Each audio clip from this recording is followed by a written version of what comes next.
दुश्मन को धराशायी कर पाया था। उधर लंका में खुशियां मनाई जा रही थी और इधर उन्हीं लंका का वैद्य सुसेन दुश्मन के लिए निरोग कर रहे थे। कैसी थी दुनिया, कैसा था सतयुग, कैसे कहते थे उसको सतयुग, बिल्कुल विपरीत है। वहां लक्ष्मण के धराशायी होने की खुशियां मनाई जा रही हैं, इधर सुसेन वैद्य उसकी दवाई करके जिंदा कर रहे हैं।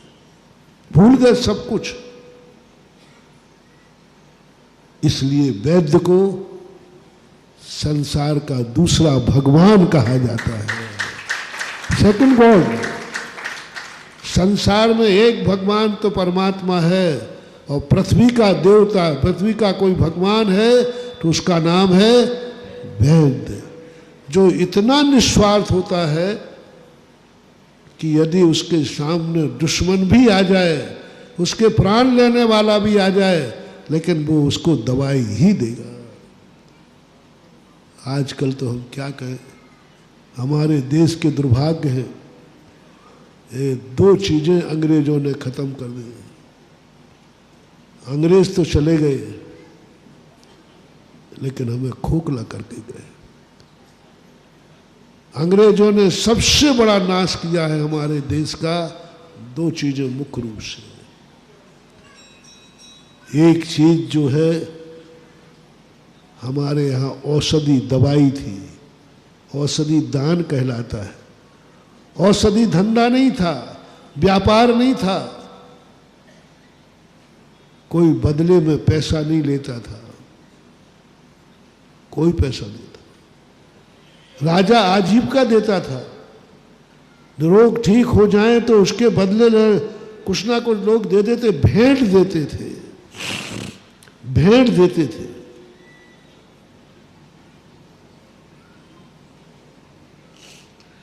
कई वैद्यों ने राजा को ठीक किया, उन्होंने वैद्य को जागीर लगा दी। राजस्थान में कई वैद्य घरानों को जागीर लगी हुई है, वेतन नहीं लेता था, भेंट मिलती थी, राज वैद्य माने जाते थे। और दूसरी थी शिक्षा पद्धति। ज्ञान देने वाला हमारे भारत में गुरु कहलाता था, लौकिक ज्ञान। ज्ञान देने वाला गुरु कहलाता था। अंग्रेजों ने दोनों को व्यापार बना दिया और मास्टरों को जो गुरु कहलाते थे, राजा के द्वारा माननीय थे, आज सारे शिक्षकों को कर्मचारी की श्रेणी में रख दिया। बताओ भैया, गुरु में और कर्मचारी में कितना अंतर है। गुरु पद कितना है भारत में, गुरु पद भगवान से भी बड़ा होता है। गुरु गोविंदो खड़े काके लागू पांव, बलिहारी गुरु आपकी गोविंद दियो होता है। गोविंद से भी बड़ा, क्या बात है। कैसा है हमारा भारत देश, कैसी है हमारी भारत की संस्कृति। भगवान से बड़ा तो कोई नहीं होता, लेकिन दुनिया कहती है नहीं भगवान, यदि गुरु महाराज नहीं होते तो हम आप तक भी पहुंचने वाले नहीं थे। आपको कौन पूछता, हमारी ताकत नहीं है कि मैं भगवान को पहचान जाऊं। गुरु की बदौलत है कि भगवान मैं आपको पहचान सका, आप तक मैं पहुंच चुका। गोविंद से भी बड़ा स्थान गुरु का था, भगवान। और आज उस गुरु की हालत क्या कर दी अंग्रेजों ने, गुरु को कर्मचारी बना दिया। एक अपने यहां राजा कंस हुआ है, जो साधु संत भगवान के समान पूजे जाते थे, कंस उन्हीं साधु संतों से अपना रथ जुतवाता था। कंस के रथ में बैल नहीं जुतते थे, घोड़े नहीं जुतते थे। कंस के रथ को कौन खींचते थे? साधु, और उनको पीटता था, मारता था। ऐसा दुष्ट राजा हुआ। ऐसे ही अंग्रेजों ने किया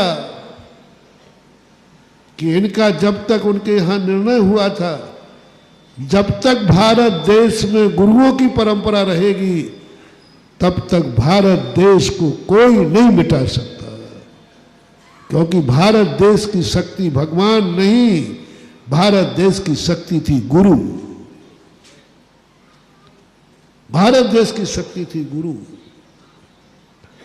और हर राजा, हर व्यक्ति अपने जीवन में गुरु रखता था। और गुरुओं की शक्ति जब तक भारतीय लोगों के पास है, आप इनको कुछ नहीं कर पाओगे। और जब तक इनके यहां दान की परंपरा है, परोपकार की परंपरा है, तब तक भारत का विनाश नहीं होगा। ये अंग्रेजों के जो उनके दार्शनिक विचारक थे, उन विचारकों ने 13वीं 14वीं शताब्दी में ये निर्णय हुआ। सारी दुनिया के साथ उन्होंने जीतने का प्रयास किया, क्योंकि अंग्रेजों का काम राज्य करना नहीं था। अंग्रेजों का काम था संस्कृति का नाश करना, संस्कृति से भ्रष्ट करना। 13वीं शताब्दी के अंदर ये मीटिंग हुई ब्रिटेन में, ये विचार हुआ। 14वीं शताब्दी में अंग्रेजों ने वास्को डी गामा के माध्यम से दक्षिण भारत से प्रवेश हुई। दक्षिण भारत में एक रानी राज्य करती थी। उन्होंने अंग्रेजों से मोर्चा लिया। उन्होंने उस नाविक को प्रवेश नहीं करने दिया। उस नाविक ने, समुद्र के अंदर नाविक समुद्र के अंदर ही घूमता रहा, उसने अपने राज्य में प्रवेश नहीं करने दिया। लेकिन वो घूम करके थोड़ा सा भाग उसने कट करके केरल की तरफ आया। केरल के राजा को जब उसने अपने वश में लिया, केरल का राजा प्रभावित हो गया। और जैसे उस समय नाम दूसरा था केरल का, जैसे वो प्रभावित हुआ, अंग्रेजों का एक ही काम था, वहां जितने जितने दान की परंपराएं हैं सबको व्यापार बना दो। हमारे यहाँ दूध नहीं बिकता था, हमारे यहाँ बिकता ही नहीं था, विनिमय होता था। विनिमय ने वस्तु का आदान प्रदान। तुम्हारे पास दाल है, उसके पास गेहूं है, वो गेहूं दे देता था और दाल। व्यापार, जो माल खरीदने तुम जाओ, कपड़ा, तो अनाज दे देते थे। ज़्यादा किसी को पता नहीं हो तो एक बहुत छोटा सा उदाहरण देता हूँ।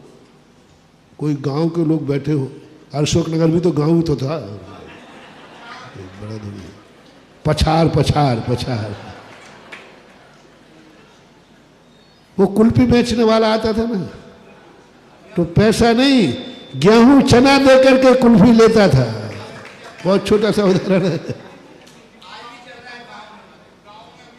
गेहूं लेता था, गेहूं लेकर के और चने लेकर के और कुल्फी दे देता था। विनिमय कहलाता था।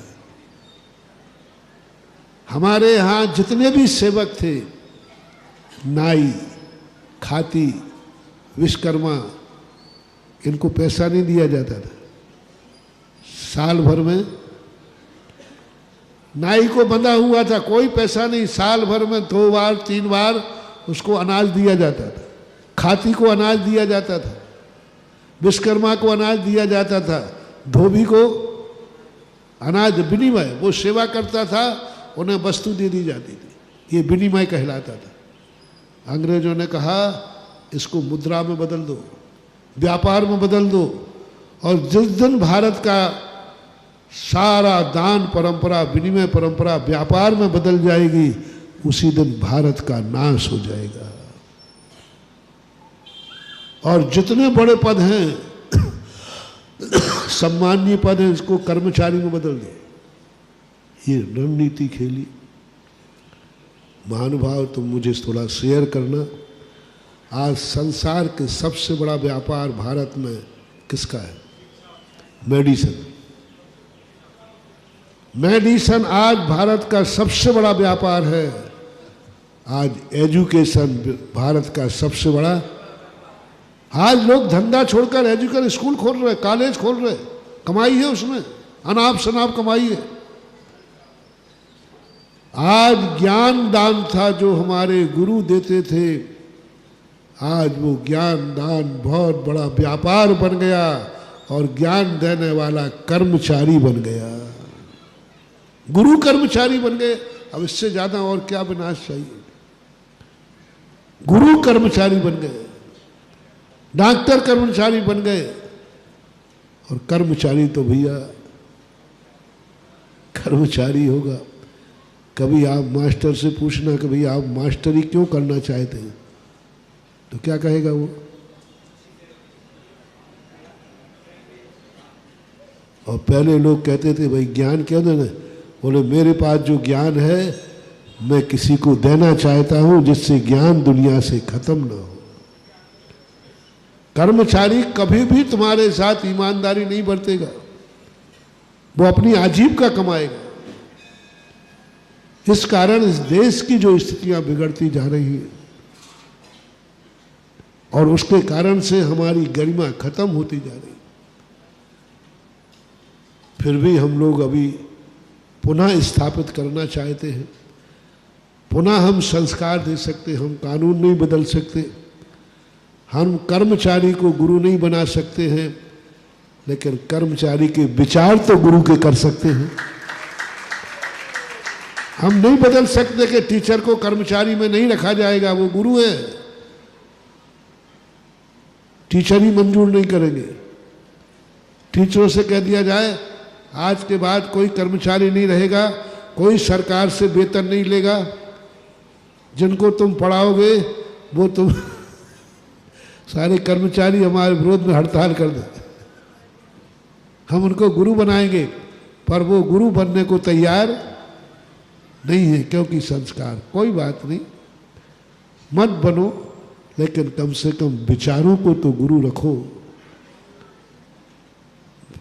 मत बनो तुम मेडिसिन में सुषेण वैद्य, लेकिन विचारों से सुषेण बन जाओ कि यदि हमारे पास दवाई है, यदि हमारे पास बचाने की शक्ति है, तो हम ये नहीं देखेंगे कि कौन है, दुश्मन है कि कौन है, मेरा है कि नहीं, मेरा संबंध है कि नहीं, मैं उसको बचाने के लिए पूरी ताकत लगा दूंगा। ये भाव यदि आ गया तुम्हारा, जाओ तुम्हें धर्म का आनंद आ रहेगा।